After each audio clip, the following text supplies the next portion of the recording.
Good morning, everyone. My name is Mark Talamini, Vice President of the SSAT. Welcome to the President's Plenary session for today. Isn't this great? We're in the big room. It's awesome.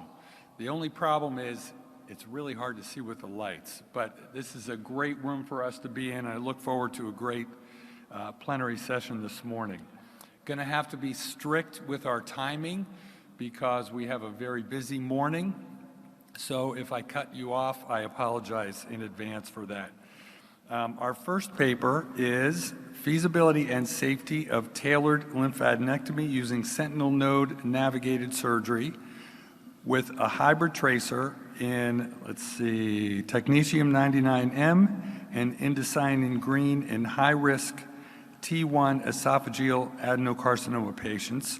We have a long list of authors: Dr. Fredericks, Gearwater, Bergman, Pau, Kelzer, and our senior author is Dr. Woesten, and this is from the Netherlands. So if we could have our first presenter approach the podium.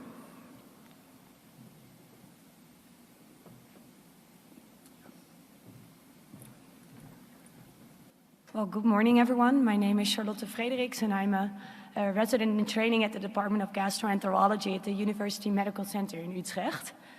And today I'm happy to share with you the short-term results of our multi-center pilot study on sentinel node navigated surgery in high-risk T1 esophageal adenocarcinoma patients. For this presentation, I have the following disclosures. In patients with a high-risk T1 tumor, or in patients with a T1 tumor, additional treatment, the indication for additional treatment depends on the histopathological evaluation of the endoscopic resection specimen. In case of an E-radical resection, patients are referred for additional surgery. But in case of a radical resection, the indication for surgery is less straightforward. And T1 tumors are divided in two risk categories based on histopathological characteristics. In the low-risk group, endoscopic resection is considered to be curative, since the risk of lymph node metastasis is believed to be low, less than 2%. And in that case, the remaining Barrett's epithelium is additionally treated with ablation therapy. The other group consists of high-risk tumors, which are characterized by deep submucosal invasion, poor differentiation, or presence of lymphovascular invasion. And in this risk group, it is believed that the risk of lymph node metastasis is higher, up to 37%. And therefore, these patients are currently referred for esophagectomy with complete lymph node dissection. But it's important to note that this invasive procedure is only performed to resect the lymph nodes, considering the tumor is already radically removed. But as you probably all know, an esophagectomy is a major surgical intervention which is associated with significant morbidity and mortality. And these risks should therefore be balanced against a relatively low risk of lymph node metastasis.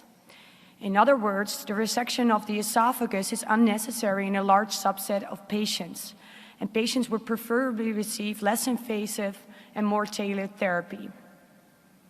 And for that reason, our research group has investigated an esophageal preserving treatment algorithm in 10 patients. This algorithm consists of a radical endoscopic resection of the high-risk T1 tumor and is then followed by a sentinel node procedure with selective lymphadenectomy. The day before the surgery, a hybrid tracer consisting of radioactive technetium and indocyanine green is endoscopically injected around the resection scar, which is then followed by a lymphoscintigraphy and SPECT-CT. And as can be seen at the images of the bottom of the slides, these scans help to identify the sentinel nodes and serve as a guide for the surgeons. The next day during surgery, the sentinel nodes are then subsequently resected after detection using two separate methods. With the green dye using a near-infrared camera as can be seen in the image, but also using the radioactive technetium using a laparoscopic gamma probe. As for the main study outcomes, we looked at the feasibility of the detection and resection of the sentinel nodes. We also looked at the incidence of functional disorders, which was evaluated by a manometry and a gastric emptying test at baseline and 3 months post-operative. And we also looked at adverse events related to the surgical procedure. Then on to the results. 10 patients underwent a sentinel node procedure, whom were all male with a median age of 69 years. The median Barrett length at baseline was C4M6. And in 4 patients, the tumor was radically removed using an EMR, while the preferred method for endoscopic resection was an ESD in 6 patients. Upon histopathological evaluation, the endoscopic resection specimen showed a mucosal high-risk cancer in 3 patients, while the other 7 cases had a high-risk submucosal cancer. In all 10 patients, the localization of sentinel nodes was feasible, with a high concordance between preoperative imaging and intraoperative detection. This can be seen by the fact that on preoperative imaging, the median 3 lymph nodes were identified as sentinel nodes, while also median 3 sentinel nodes could be resected during surgery.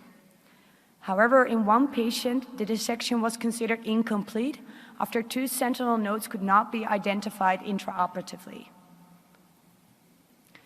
In 4 patients, additional sentinel nodes were resected in the peritumoral regions.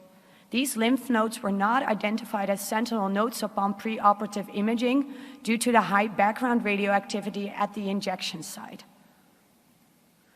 The total procedure time was median 125 minutes, and patients could be discharged after median 2 days. And upon histopathological evaluation, 2 patients were found to have malignant cells in one of the resected sentinel nodes.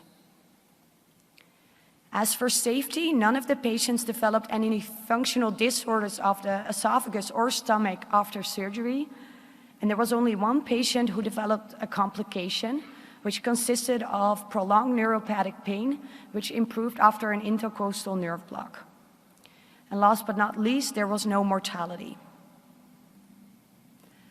Although the follow-up of these 10 patients is still ongoing, I would want to share a small glimpse of the follow-up results thus far. As already mentioned, the majority of the patients had tumor-negative sentinel nodes, and these patients are currently undergoing a strict endoscopic follow-up program consisting of 3 monthly endoscopic ultrasound complemented with an upper endoscopy. As for the patients with tumor-positive sentinel nodes, though they were initially intended to undergo an esophagectomy with complete lymph node dissection. However, it was decided in a multidisciplinary meeting that these 2 patients would also undergo strict endoscopic follow-up. In 1 patient, this decision was made based on his older age and comorbidities, but in the other patient, it was the preference of the patient himself. But more importantly, so far, none of the patients had any new lymph node or distant metastasis during a median follow-up of 12 months. So to conclude, sentinel node navigated surgery appears to be a valuable instrument to tailor lymphadenectomy in patients with a high-risk T1 esophageal adenocarcinoma. And in the future, this esophageal preserving treatment strategy may offer an appealing treatment option between an esophagectomy or a wait-and-see policy. Lastly, I would like to point out for whoever is interested that you can find the full manuscript by scanning this QR code. Thank you for your attention. I'm happy to answer any questions. Thank you for that excellent and clear presentation. Is Dr. Karen Gibbs here? I believe she is our first discussant. Is she here? Thank you. Karen Gibbs from Yale. Thank you for such an excellent presentation. It certainly speaks to the great collaboration that we have that can certainly decrease morbidity for our patients.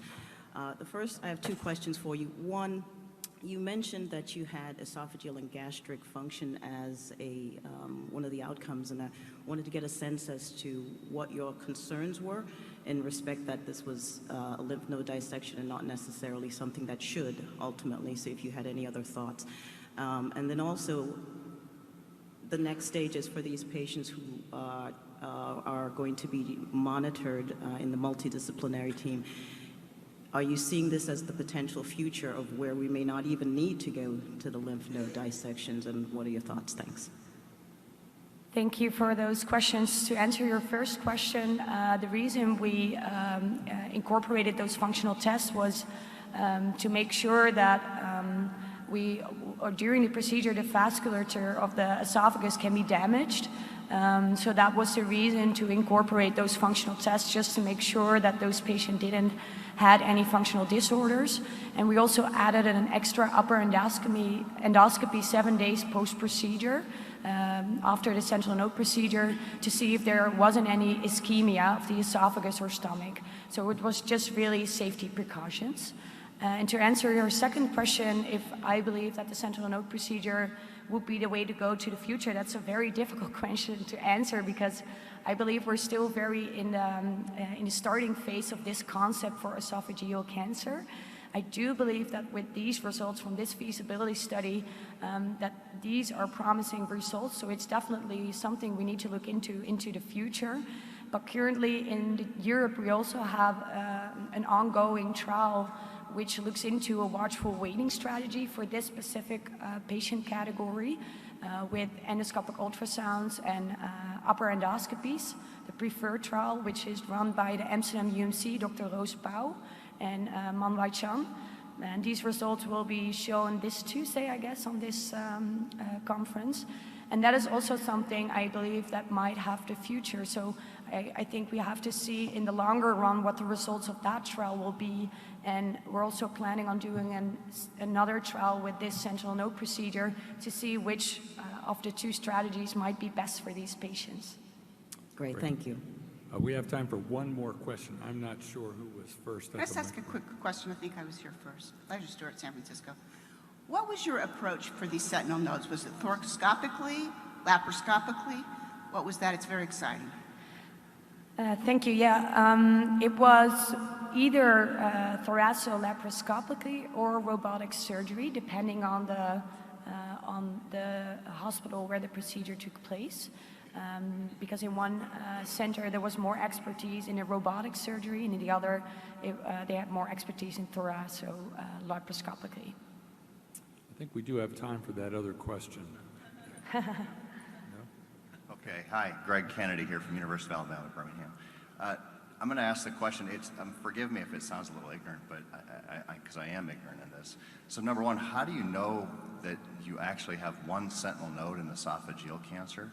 So the esophagus seems to me like it might drain to lots of places.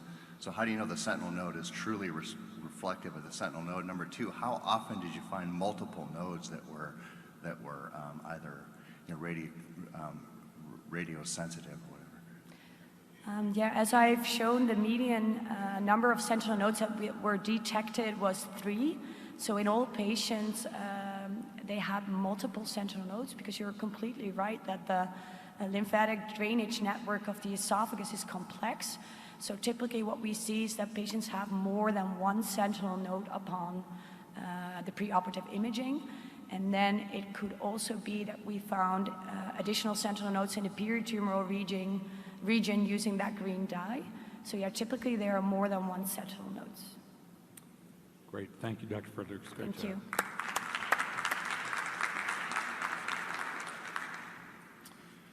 Our second paper is titled Pancreatic Cystic Neoplasms, Still High Rates of Preoperative Misdiagnosis in the Guidelines and EUS Era. This paper is authored by Drs. Borelli, Neppi, Tomaleri, Ferri, Crino, Barnadoni, Marcagani, Basai, and Salvia, and it's from the Verona group. Dr. Borelli.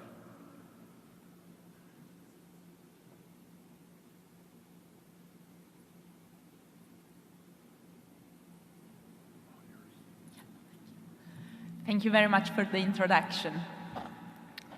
Okay, I have no disclosure. Okay, pancreatic cystic neoplasms are common, and incidence and prevalence are steadily increasing in the last years. Surgery is advised only in very selective cases, with the goal being to scale the risk of malignancy with that of pancreatic surgery morbidity. Diagnostic errors play a major role in the decision-making, In particular, in the first decade of the 21st century, two big surgical series were published by the Massachusetts General Hospital and by the Verona Pancreas Institute. And they revealed that the diagnostic error was around 30 and 22%, respectively. In the last 10 years, multiple revisions of the guidelines have been published, and the endoscopic ultrasonography has become common practice at the Verona Pancreas Institute. The aim of the current study was to reassess the diagnostic errors regarding both malignancy and nature among resected pancreatic cystic neoplasms. To do so, we defined two different types of error. One was misdiagnosis, which was defined as the discrepancy between the preoperative diagnosis and the diagnosis of spinal pathology. Here you can see an example. Yeah. This was a presumed mixed-type IPMN, but it resulted to be a rare case of follicular chronic pancreatitis at final pathology. Mismatch was defined as the discrepancy between the suspect of malignancy and the presence or not of malignancy at final pathology. So, for example, if there was a presumed serocystic neoplasm and this resulted to be a G1 cystic net, this was not considered a mismatch case. But if it resulted to be an IPMN with high-grade dysplasia or a G2 cystic net, this was considered a mismatch case. The study was retrospective.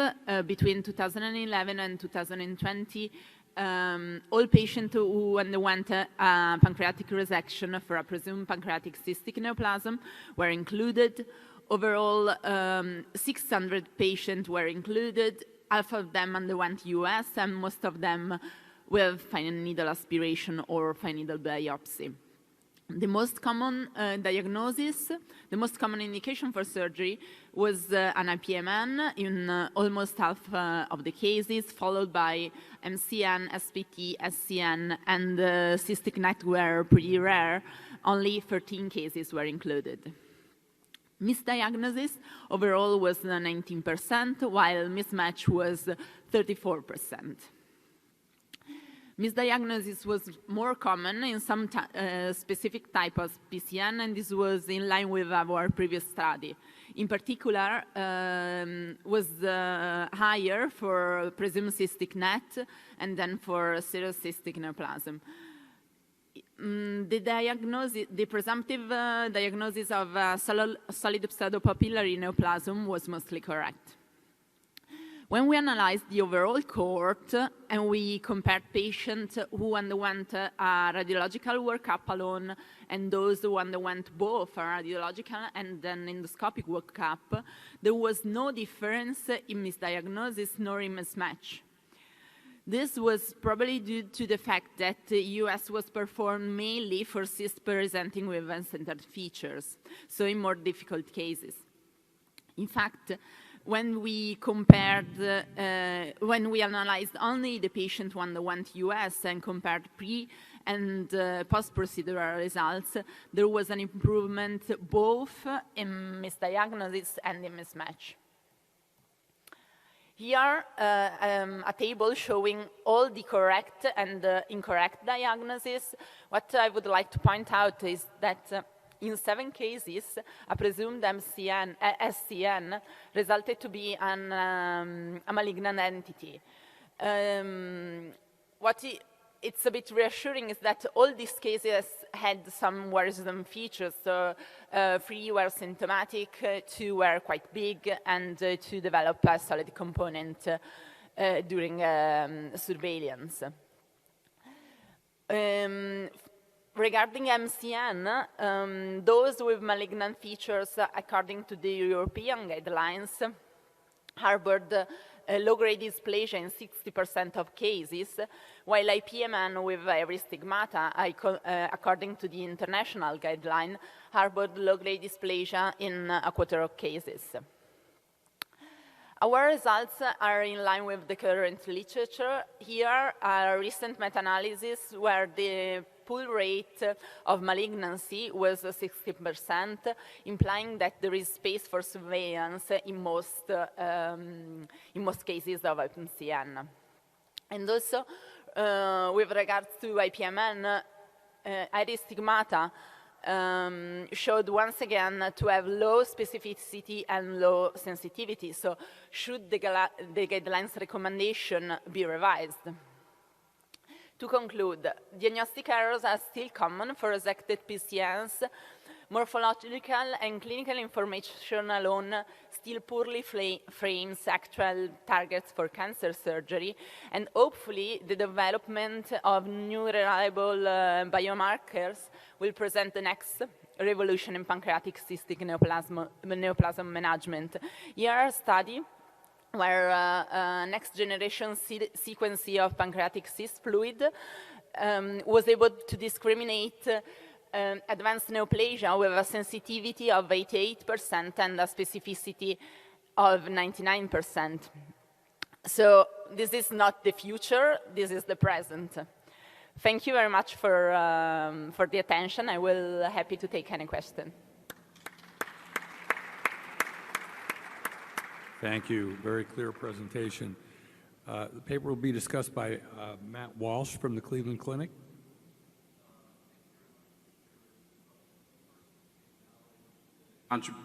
Contributions of the Verona group in this very common disease, and the nice presentation that you've made. There's a lot to unpack here, and I have three very specific questions. So your abstract concludes with the statement that these, despite this, they weren't clinically relevant. And the patient that you showed with chronic pancreatitis could have very well benefited from the operation regardless of the diagnosis if they were symptomatic.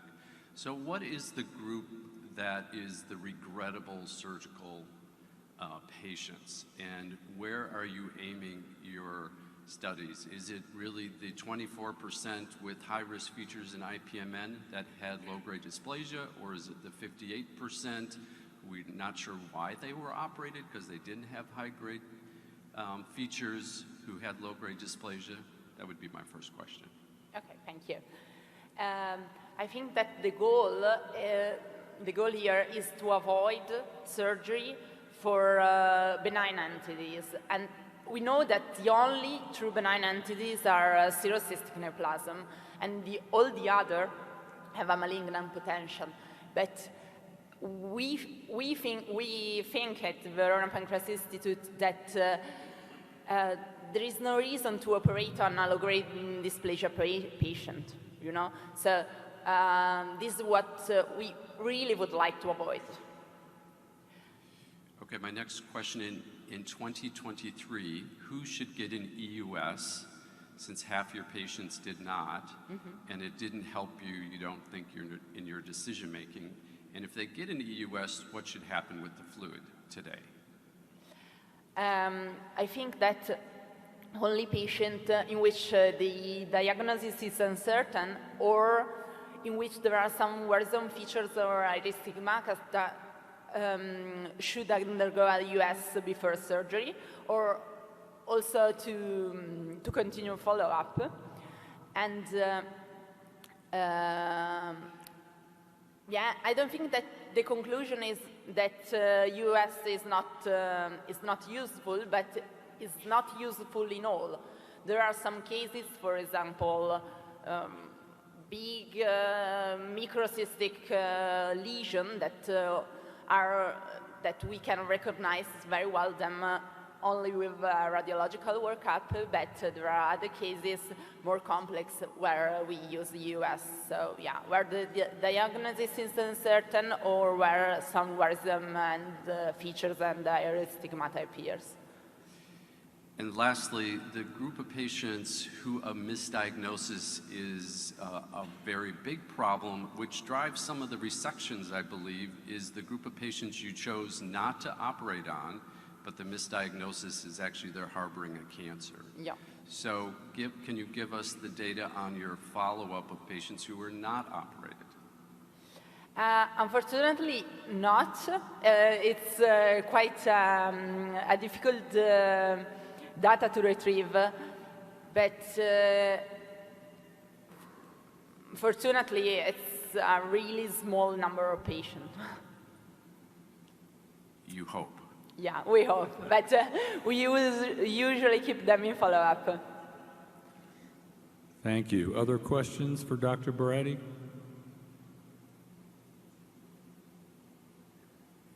Great. Well, seeing none, thank you very much. Thank you Great very much. job.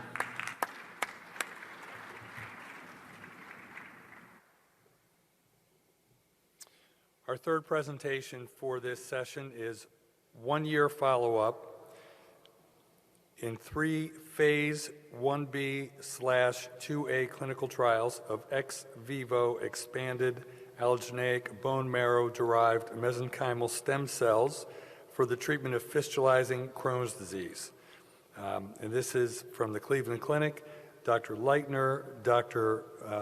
Pinheiro, Dr. Reese, Dr. Ream, Dr. Nacklin, Dr. Adams, Dr. Vendenbrossi, Dr. Dadger, and Dr. Hall.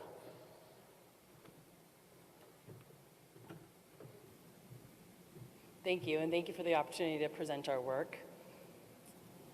So we all know perianal fistulizing Crohn's disease is a very difficult phenotype to treat, and a lot of medications are used, and there's a lot of potential surgical interventions. But despite the long list of surgical interventions that we can use, about 20% of our patients will still undergo a proctectomy for this benign disease. So where do mesenchymal stem cells fit in the treatment paradigm? And mesenchymal stem cells themselves are actually not particularly new. They were first used in 2003 by Dr. Garcia Olmo in Madrid, Spain.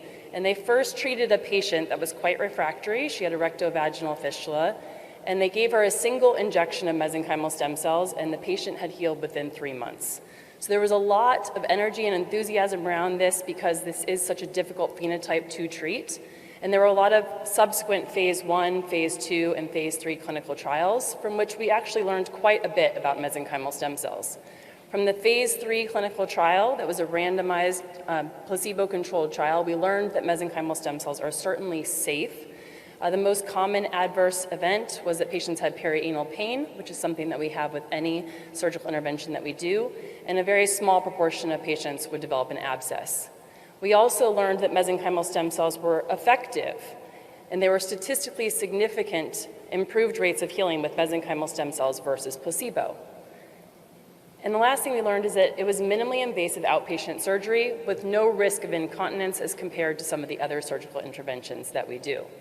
However, these trials did not include patients with multiple fistula tracts, with stoma, with proctitis, which are the patients that we often see in our clinical practice for which we don't have other options. So the goal with these 3 randomized controlled trials were to develop protocols that would address these phenotypes that have not been included to date in the last 20 years of these clinical trials looking at mesenchymal stem cells. Our first trial was the severe perianal phenotype. So patients were recruited regardless of number of tracts, proctitis, or diversion. The second clinical trial included patients with an anovaginal or a rectovaginal fistula. And the third clinical trial included patients with a J pouch that had either an anovaginal fistula or a perianal fistula. And each of these clinical trials were single-blinded, randomized control. The randomization was done in a 3-to-1 fashion, and the placebo group did cross over at 6 months to receive treatment. The clinical trial included a local injection of 75 million allogeneic bone marrow-derived mesenchymal stem cells. These were injected at time 0 and then again at month 3. Patients were followed over a course of a series of study visits. The primary endpoint was safety, and the secondary endpoint was a combined efficacy based on clinical and radiographic findings. The inclusion-exclusion criteria varied slightly based on the protocol. However, the main components of that were patients that had Crohn's disease for at least 6 months duration. Again, patients could have multiple tracts and vaginal involvement. Concurrent Crohn's medications were certainly allowed because many of these patients had luminal involvement.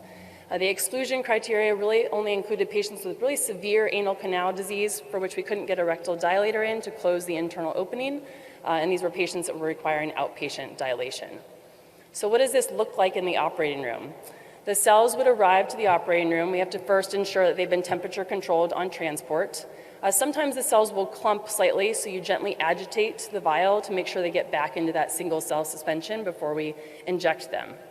And the idea of this surgical procedure is that it should be relatively simple and straightforward so that this can be reproducible across multiple sites with any colorectal surgeon or general surgeon that happens to treat these patients.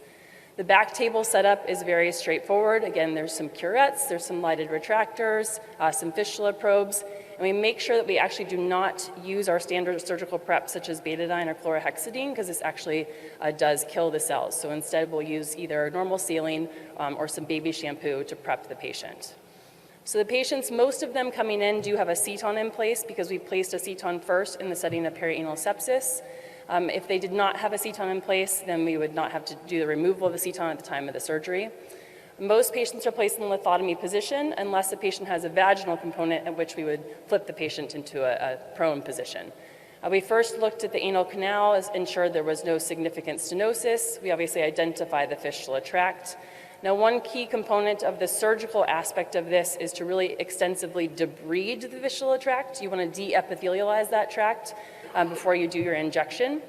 The closure of the internal opening is just a simple figure of 8. We use a 2-0 vicryl absorbable suture to close the internal opening of the fistula tract. And then we end up proceeding with our injection. At the time of injection, about 1/3 of the dose will go under the internal opening of the fistula tract, and the remaining 2/3 will go around the external opening, just in parallel to the fistula tract, to really address and get into the tissue and the surrounding area. We typically will also do a pudendal nerve block at the end. Patients go home same day. This is an outpatient procedure. They get antibiotics in the operating room, and they are sent home with 2 weeks of antibiotics. So in terms of looking at all 64 patients across these 3 clinical trials, what did the patients look like coming in? So most of these patients did have colonic or rectal involvement, so colitis or proctitis. Most of them, as you can see, were on some sort of biologics. Right now, that's mostly monoclonal antibodies. Most patients had at least a aceton placement or another list of a surgical intervention prior to enrollment in the trial. The primary endpoint, again, was safety. These are first-in-human clinical trials, so we want to make sure that patients do not have adverse events or serious adverse events related to either investigational product or the technique used. Abscess was found in 4 patients across all 64 patients, a relatively lower number than we had expected, so we were encouraged by these results. In terms of healing, our primary endpoint was really at that 6-month finding, and then we followed patients to 1 year to look at durability of results. And in the perianal group, 83% had complete clinical and radiographic healing at 6 months. In the vaginal group, that was 50% of patients, so a lower number. In the perianal, in the pouch patients, this was about 1/3 of patients. And interestingly, what we noted is that when we separated out the patients with a perianal tract versus a vaginal tract, we saw that the patients had that anovaginal component. None of those patients healed, but patients that had a perianal component in the setting of a J pouch actually did quite well. So what about at the 1 year? Was this healing sustained? Well, interestingly, at 1 year, you can see the perianal Crohn's disease activity index significantly was reduced, and combined clinical and radiographic healing was sustained. So 2/3 of patients in that severe perianal group remained healed based on that combined endpoint. 37% of the patients in the vaginal group and 46% of those patients in the pouch group, as compared with the placebo group, in which unfortunately none of the patients healed as defined by that combined clinical and radiographic endpoints. So in conclusion, in Crohn's disease mesenchymal stem cells, I think we've learned that this is very safe and is effective for perianal involvement. These more severe perianal phenotypes, rectovaginal and ileopouch phenotypes, can be included in clinical trials. The data here shows that MSCs are safe in these more severe phenotypes, and the 1 year data does show that there is a signal of efficacy and that these results are durable. We do need future research to really help determine the optimal surgical approach to see if we can increase the efficacy that we see with the investigational product. Thank you, and I am happy to take any questions. Thank you very much. Terrific presentation. Dr. Bikram K, who is the president of our India chapter of the SSAT, will open the discussion. Dr. K. Thank you very much. And first of all, I'd like to congratulate the authors in the group for a very good study. I have a few questions. You have already mentioned in your study that phase 1, phase 2, phase 3 trials have shown the safety of this stem cell therapy. So I wanted to ask that why that was considered as a primary endpoint and not the efficacy of healing. That was because the discussion what you have put in results was primarily focused on healing. Yeah, so the reason for the primary endpoint being safety is because these were first-in-human clinical trials with a bone marrow-derived mesenchymal stem cell product and for these particular phenotypes. So when we submitted to the FDA, safety and looking at adverse and serious adverse events becomes that primary endpoint before we move into a formal phase 2 or phase 3, at which time we would look at efficacy. Just a follow-up question of this, what you answered. Do you think that the healing would be a little different from the perianal fistulas in which the phase 1, 2, and 3 were done earlier? Yeah, we anticipated or we hypothesized that our healing rate would actually not be as high because the previous clinical trials have not included patients that had proctitis, have not included patients with more than 2 tracts, and have not allowed for stomas. So we tried to really include a more severe phenotype and that phenotype that we don't feel we have other surgical options for. My next question is the healing rates in the control group in your particular study was nil. However, the ADMIRE trial on which you have based this study, it was found 36 compared to 51%. So how do you explain this difference? Yeah, that's a very good question. So the previous phase 3, the control or the placebo group, the healing was 30%. We think that that is related to the fact that they included a phenotype with a single tract and no proctitis. So the surgical procedure to debride the tract and close that internal opening may have been effective in some patients. With these particular phenotypes being multi-tract, severe proctitis, and patients with vaginal involvement and ileopouch involvement, I think that they probably didn't respond as well to that simple debridement and closure of the internal opening, and thus we didn't get a good healing rate in the placebo group. Thank you very much. Other questions? I hate to ask the dollar question because for patients who have these diseases, $1 million is probably cheap to be able to solve these problems. But what will the expense profile look like for this treatment once all of the trials are done and it's presumed to be approved? Yeah, so very good question. So the product is now approved in the EU, and the cost is around $60,000, so it is quite high. The phase 3 ADMIRE trial that was just completed in the US, they just completed enrollment, so they're planning on submitting their data and the BLA to the FDA probably in the next 6 months, and the FDA will actually help determine that price. In the academic trials, our cost of manufacturing is around $2,500 per dose. Wow, okay, thank you. Any other questions? If not, thank you. Thank Great you. presentation.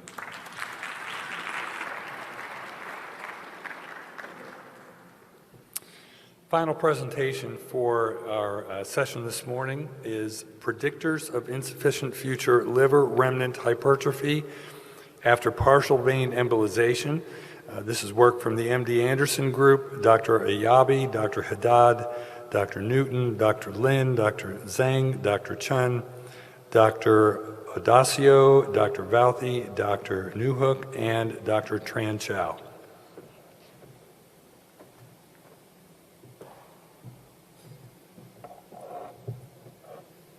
Thank you very much for the opportunity to present our work here. I have no disclosures. The future liver remnant, or FLR, is the amount of liver remaining after hepatectomy and is critical to the performance of safe liver resection. An insufficient FLR can lead to postoperative hepatic insufficiency and death due to liver failure. So when the volume of the anticipated FLR is in question, liver volumetry is mandatory. This involves a preoperative CT scan, 3D reconstruction of the liver, and calculation of the volumes of each of the anticipated remaining liver segments. A patient's FLR requirement is a function of their size. My 2-year-old's tiny segment 1 through 4 FLR volume might be enough to support her little body, but would be grossly insufficient to support mine. So the most clinically reliable measure of the future liver remnant is not the absolute FLR, but the standardized FLR, which is calculated using the formula here, and is corrected for the patient's body surface area. In patients with perfectly healthy livers, an SFLR in the 20 to 30% range is likely sufficient. However, in patients with any degree of underlying liver disease or chemotherapy-induced liver injury, a higher threshold is required. An SFLR of at least 30% is associated with a 0% risk of death from postoperative liver failure in this population, and this is the cutoff that we generally use in our practice.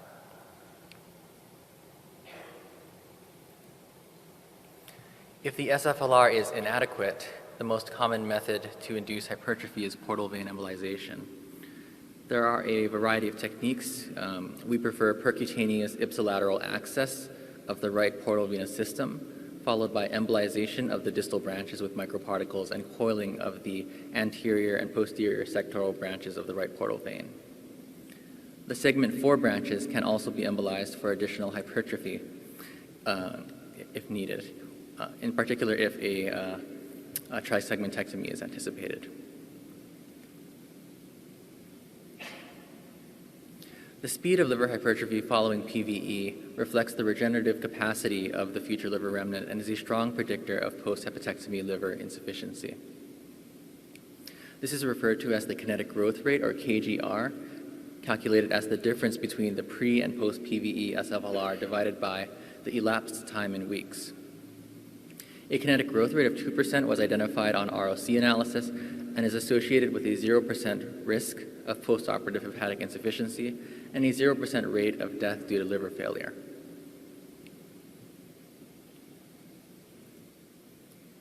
If hypertrophy after PVE is not sufficient, the addition of hepatic vein occlusion, which together with PVE is called liver venous deprivation, can be used to induce further hypertrophy. This can be done as a salvage technique after PVE if hypertrophy is insufficient, or simultaneously with PVE in patients felt to be at particularly high risk of insufficient hypertrophy.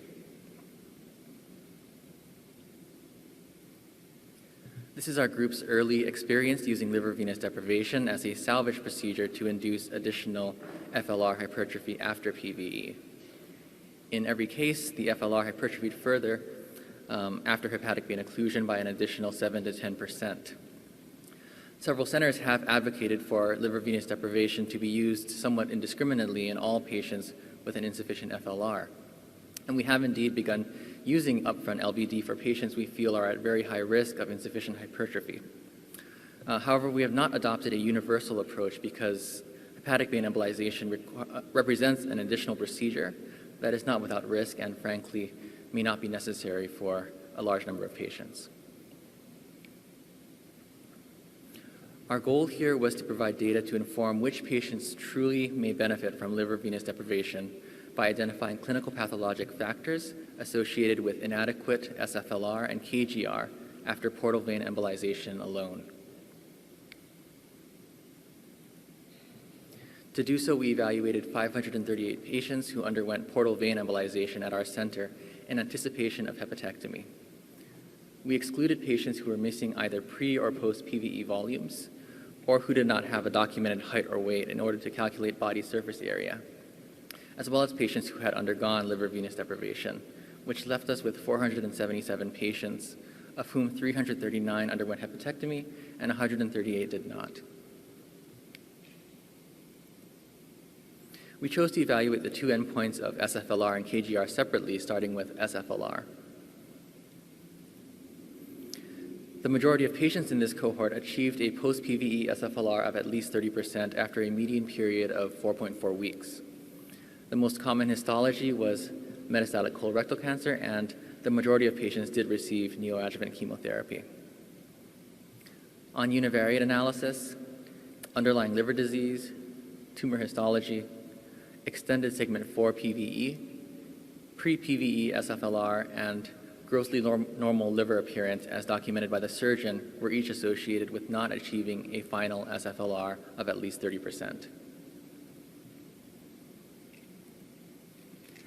On multivariate analysis, only pre-PVE SFLR was associated with reaching an adequate post-PVE volume.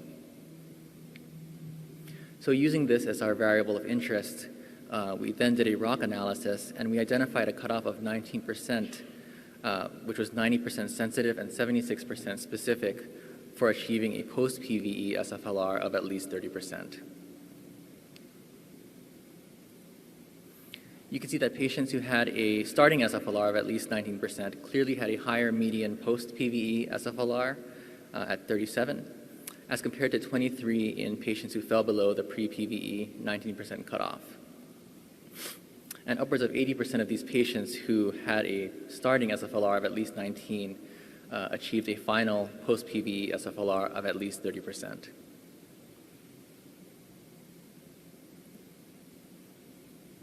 We next looked back at our ROC curve for a cutoff above which all patients achieved an adequate SFLR, and we found that in patients starting with an SFLR of 26% or higher, 99.9% achieved a final SFLR of at least 30.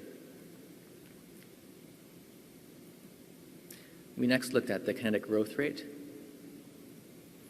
On univariate analysis, BMI, the receipt of more than 4 cycles of neoadjuvant chemotherapy, and the need for a stage resection to clear bilobar disease were each associated with not achieving a KGR of at least 2% per week.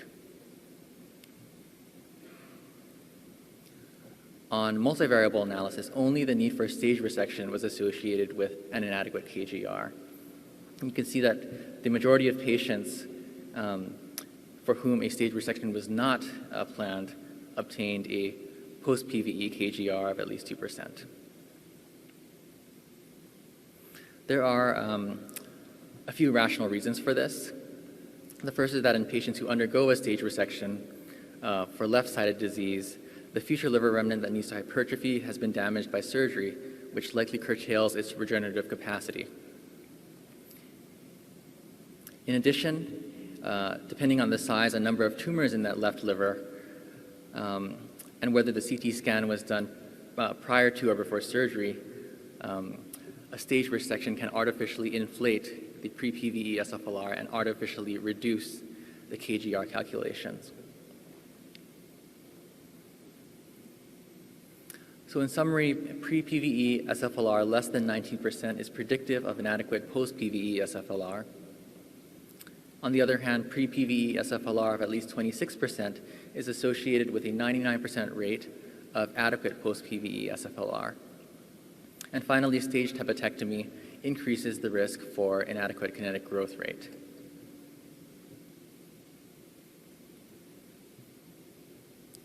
In conclusion, this is the algorithm we propose to help decide when liver venous deprivation should be considered. You start by looking at the patient's baseline SFLR. If it is greater than 26%, then standard PVE alone is sufficient. If it is less than 19%, then upfront liver venous deprivation should be considered. And for patients who fall within this intermediate range, other factors should be considered, most importantly, whether stage resection will be needed to clear their disease. And if so, then we would favor upfront use of liver venous deprivation. If a stage resection is not required, then we favor standard PVE alone, knowing that liver venous deprivation can still be used as a salvage procedure if adequate hypertrophy is not obtained.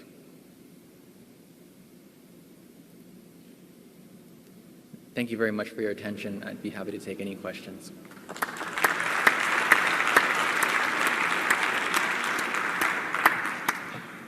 The discussion will be opened by Dr. Greg Stavron from Germany. Greg? Hi, Reed. Thank you very much for this thoughtful and precise talk. Congratulations on this work. Your group has done a lot of work in what I call regenerative liver surgery.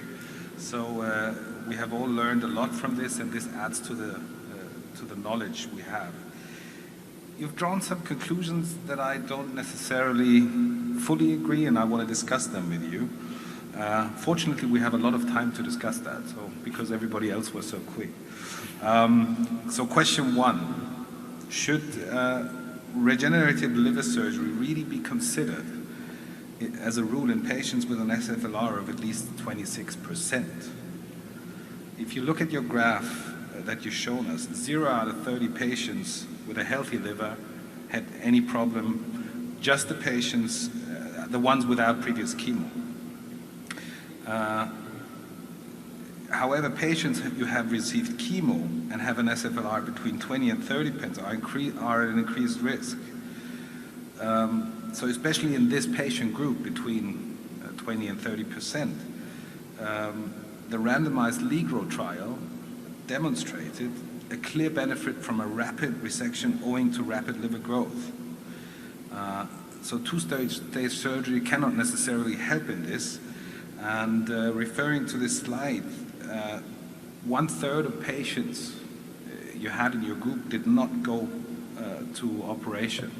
So what was the reason for that? And because it's usually tumor progression. So we need something obviously that is quicker. And the question arises, why not using PVE-HVE instead of ALPS? What would be the other option? And in patients that are below 20%, that's your cutoff that you showed us, it's also a risk of liver failure even if they didn't have any chemotherapy before. So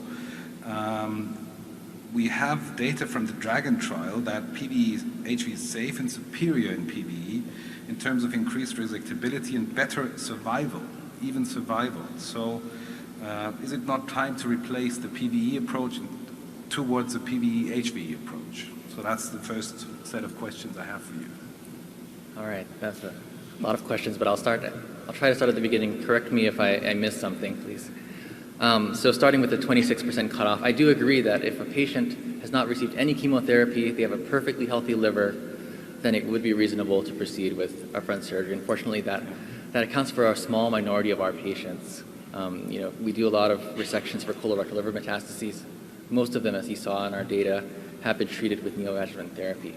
And even in those patients who have a starting SFLR between 20 and 30%, in one of the earlier slides I showed, I don't know if we can pull it back up, but there is it's a small but non-zero rate of death associated, death related to liver failure. So that was sort of a risk that we were not willing to accept in setting our cutoff of 30% for the final SFLR. In terms of the LIGRO trial, so that I think you're referring to the trial of ALPS versus PVE, or versus PVE with two-stage hepatectomy. At first glance, the results seem to strongly favor ALPS, although we do have a lot of concerns about, for one thing, the safety profile of ALPS in that trial. There was, I think, a 43% rate of major morbidity and a 10% rate of mortality. And they found that in the two-stage after PVE group, they had a comparable rate of complications, but that really isn't what we see in our patients who we do PVE and two-stage hepatectomy for. So not sure what the reasons for that are, but the quality of, I guess, the PVE in that trial comes into question. So it's hard to make a conclusion from that standpoint. Sorry. That's okay. I mean,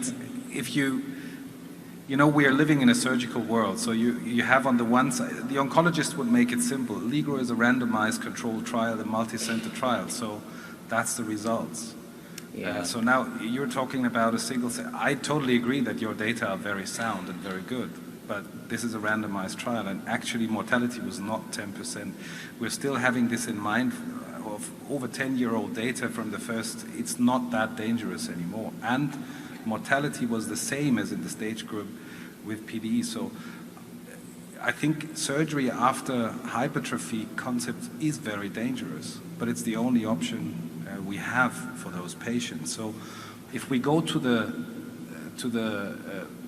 20 to 30% group, this is the interesting group, would you really not consider PVE-HV? Because we need rapid hypertrophy. Yeah. To save the patients. Yeah, and I think that's been shown, as you said, in the DRAGON 1 trial results to be safe and efficacious. But it's still, and that may be the case. Maybe after there's more randomized controlled data, maybe we'll find that it is perfectly safe.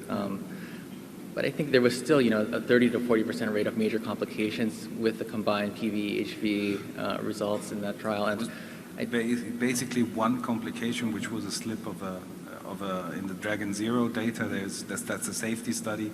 There was one complication with a metal coil that went to the atrium and was retrieved. So it's a safe procedure. Yeah. But adding on that is my other question. You showed data of the rescue, that's what you call rescue HVE. So this is interesting because you, in this paper you published, you had some things that I didn't understand why you waited so long, because we know also from Dragon data that were published that, and also from the Ligro trial, we know that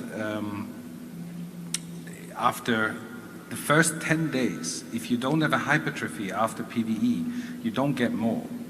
So basically, if you're thinking rescue HVE, the point in time would be like 14 days after PVE. So in your paper, it was a median of 40 days. So why did you wait so long, taking in mind that we lose patients for tumor progression in that time? I think for one thing, we were giving the liver time to hypertrophy. For another, I think, in those patients who do fall out, who fall off and they progress, and you lose that window of opportunity to resect their disease, their disease is already, showing aggressive biology, and you may actually not be helping them by putting them through a major liver resection at that point. So in a way, it helps to select the patients who stand to benefit most from that second stage liver operation. Okay. Thank you very much, Reed. Keep on going. Thank you. Thank you. That was terrific grace under pressure for some great answers. Other questions from this paper? If not, thank you very much. And that will close this first plenary session, and we'll start the award ceremony in just a few minutes. Thank you, everybody.